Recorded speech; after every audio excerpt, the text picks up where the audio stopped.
రంగారెడ్డి జిల్లాలోని Chevella municipality chairman vice chairman ఎన్నికలు ప్రశాంతంగా ముగిశాయి. చేవెళ్ల మున్సిపాలిటీ పీఠాన్ని కాంగ్రెస్ పార్టీ కైవసం చేసుకుంది.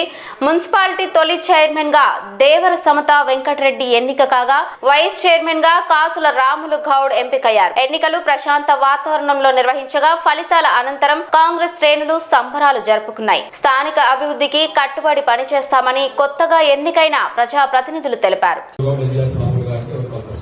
నేను పైల మధుసూదన్ రెడ్డి, ఇబ్రహీంపల్లి 11వ వార్డు సభ్యుని.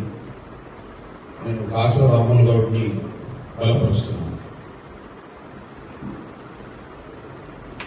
దాఖలైనందున శ్రీమతి దేవర సమత 16వ వార్డు మెంబర్ వీరు మరి ఒకే నామినేషన్ వచ్చినందున వీరిని వేండా శైలజ గారు ప్రతిపాదించారు.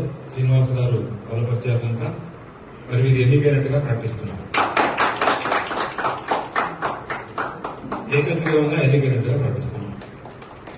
Thank you.